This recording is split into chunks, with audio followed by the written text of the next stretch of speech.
بسم اللہ الرحمن الرحیم۔ ڈاکٹر اقبال علیہ الرحمہ کی زندگی سے متعلق ایک دلچسپ واقعہ، قسط نمبر 3۔ صاحب کتاب لکھتے ہیں کہ میں ایک دفعہ ڈاکٹر صاحب سے ملاقات کے لیے ان کے دولت خانہ پر چلا گیا۔ ڈاکٹر صاحب سے جو ملاقات ہوئی تو مجھے ایسے لگا جیسے کہ ڈاکٹر صاحب میرا انتظار کر رہے ہوں۔ میں پہنچا تو ڈاکٹر صاحب نے کہا کہ بہت اچھا ہوا آپ تشریف لائیے، ہمیں خواجہ گنج بخش علیہ الرحمہ کی درگاہ پر جانا ہے۔ میں نے عرض کیا کہ حضور کوئی خاص وجہ؟ تو ڈاکٹر صاحب نے فرمایا کہ خواجہ گنج بخش علیہ الرحمہ کی درگاہ کے بارے میں نے سنا ہے کہ کوئی بڑے صاحب دل آج کل وہاں قیام پذیر ہے، ہمیں ان سے کچھ سوالات کرنے ہیں، کچھ معلومات ان سے دریافت کرنی ہے۔ حالانکہ ڈاکٹر صاحب خود صاحب علم تھے، صاحب بصیرت تھے، لیکن اہل علم حضرات کا یہ خاصہ رہا ہے کہ وہ ہمیشہ مزید علم کی تلاش میں رہتے ہیں۔ جیسے عربی میں کہتے ہیں الکلمۃ الحکمۃ ضالۃ المومن، کہ جو انسان دانا ہو، صاحب عقل ہو، صاحب فہم و فراست ہو، وہ جب بھی کوئی دانائی کی بات سنتا ہے، جب بھی وہ علم کی کوئی بات سنتا ہے تو اس بات کو لینے میں، حاصل کرنے میں کوئی جھجک محسوس نہیں کرتا۔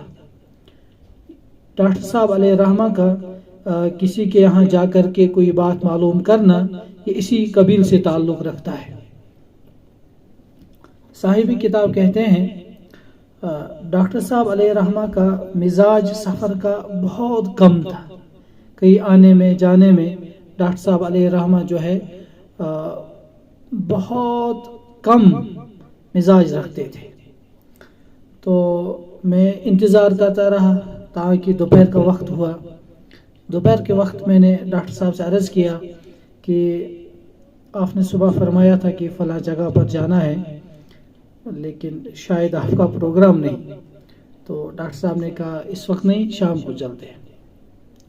صاحب کتاب لکھتے ہیں میں شام کو پھر گیا تو پھر دیکھا ڈاکٹر صاحب وہاں جانے کے موڈ میں نہیں دکھائی دی۔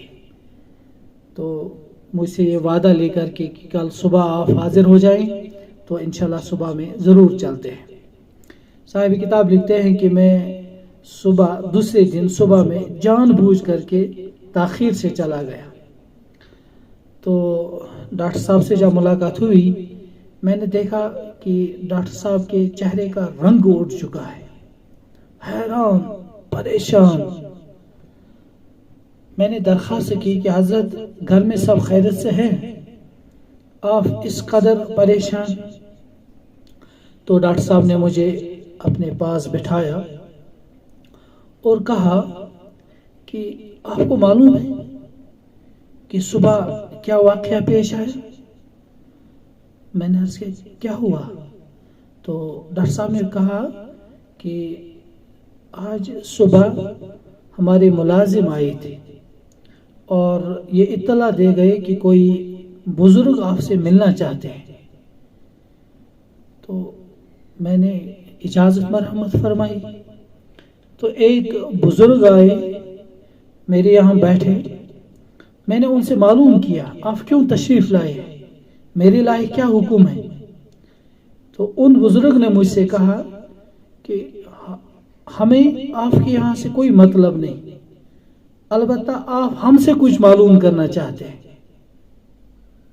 آپ ہم سے کچھ پوچھنا چاہتے ہیں، اسی بات کا جواب دینے کے لیے ہم آپ کی خدمت میں حاضر ہوئے ہیں۔ ڈاکٹر صاحب علیہ الرحمہ کہتے ہیں کہ اس کے بعد ان بزرگ نے مجھے ایک شعر سنایا۔ یہ شعر سننے سے پہلے یہ آپ حضرات کو جاننا چاہیے کہ ڈاکٹر صاحب جو درگاہ جا رہے تھے وہ کیا سوال لے کے جا رہے تھے۔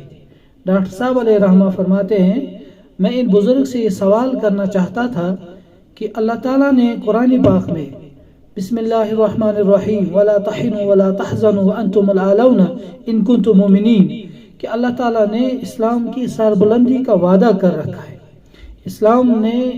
اللہ تعالیٰ نے دنیا میں مسلمانوں کے سربلندی کا وعدہ کر رکھا ہے. پھر مسلمان اس قدر پستی کا شکار کیوں ہیں, اس قدر زوال کا شکار کیوں ہیں؟ یہ سوال لے کر کے ڈاکٹر صاحب علیہ رحمہ درگاہ جا رہے تھے. وہاں جو بزرگ تشریف فرما تھے ان سے اس بارے میں گفتگو کرنی مطلوب تھی. لیکن ڈاکٹر صاحب کہتے ہیں کہ یہ بزرگ جو میرے یہاں آئے انہوں نے مجھے مولانا روم علیہ رحمہ کا ایک شعر سنایا. شعر فارسی زبان میں ہے. گفت رومی ہر بنائے کہنا کہ آباد آن کنند تو ندانی اول آن بنیاد را ویران کند. یہ شعر سنا کر کے بزرگ چلے گئے. میں نے اپنے ملازم سے تھوڑی دیر میں کہا کہ ذرا آپ تلاش کریں کہ یہ جو صاحب آئے تھے کہاں چلے گئے. ہمارے ملازم جب باہر نکلے تو وہاں کوئی ان کو دور دور تک دکھائی نہیں دیا. مولانا روم علیہ رحمہ کے شعر کا مطلب جو میں سمجھا ہوں وہ یہ سمجھا کہ جب کوئی گھر خستہ ہو جاتا ہے, جب کوئی گھر پرانا ہو جاتا ہے تو اس گھر کو مسمار کر کے ڈسمنٹل کر کے وہاں پر نیا گھر تعمیر کیا جاتا ہے, نئی عمارت تعمیر کی جاتی ہے. لیکن نئی عمارت تعمیر کرنے سے پہلے پرانی عمارت جو ہے اس کو بالکل اس کی بنیاد کو وہاں سے صاف کر دیا جاتا ہے, اس کی مٹی تک کو وہاں سے صاف کیا جاتا ہے تاکہ نئی عمارت جو تعمیر کرنی ہو اس میں کسی قسم کا کوئی نقص نہ رہے. اس کی اینٹیں ہٹائی جاتی ہے, پتھر ہٹائے جاتے ہیں, لکڑی ہٹائی جاتی ہے, ایون کہ اس پرانی عمارت کا ملبہ جو ہوتا ہے وہ ملبہ بھی صاف کیا جاتا ہے. تو میں سمجھا کہ ڈاکٹر اقبال علیہ رحمہ نے جو مولانا روم علیہ رحمہ کا یہ شعر بیان کیا اس کا مطلب شاید یہ بنتا ہے کہ اللہ تعالیٰ نے تو اسلام کے ساتھ, اللہ تعالیٰ نے تو مسلمانوں کے ساتھ کامیابی اور سر بلندی کا وعدہ کر رکھا ہے.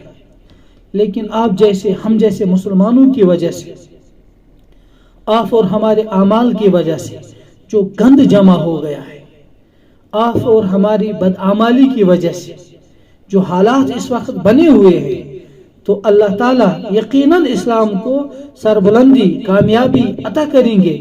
لیکن آپ اور ہم کو پہلے اس روئے زمین سے صاف کیا جائے گا. ابھی ہماری آزمائش کا وقت چل رہا ہے. ابھی یہاں ہم اس کو کہتے ہیں اردو والے چھٹائی کا کام چل رہا ہے, کھرے اور کھوٹے کو الگ کیا جا رہا ہے. ابھی یہ آزمائش کا دور جاری ہے. ایک دن آئے گا, ضرور آئے گا, انشاءاللہ ضرور آئے گا. یہ گند ختم ہو جائے گی, چھٹائی مکمل ہو جائے گی, تو یقیناً دنیا میں اسلام ہی اسلام ہوگا. اللہ تعالیٰ ہمارے حال پر, اللہ بہتر جانتا ہے کہ ہمارا شمار کن لوگوں میں ہے. من آنم کی من دانم, آپ بھی جانتے ہیں, میں بھی جانتا ہوں, آپ کیسے ہیں, میں بھی کیسا ہوں. تو ہم اسلام جو اس وقت, مسلمان جو اس وقت آزمائش کا شکار ہے, مجھے لگتا ہے کہ ڈاکٹر صاحب علیہ رحمہ یہ ہمیں سمجھانا چاہتے ہیں یہ آزمائش ہماری چل رہی. اسلام کی کوئی آزمائش نہیں. مذہب اسلام تو سربلند ہو کے رہے گا, کامیاب ہو کے رہے گا. اس دنیا میں اللہ کا نام رہے گا, باقی سب ختم ہو جائے گا. لیکن آپ اور ہم جیسے مسلمان جو ہے ان کے لیے یقیناً آزمائش ہے. وآخر دعوانا الحمدللہ رب العالمین.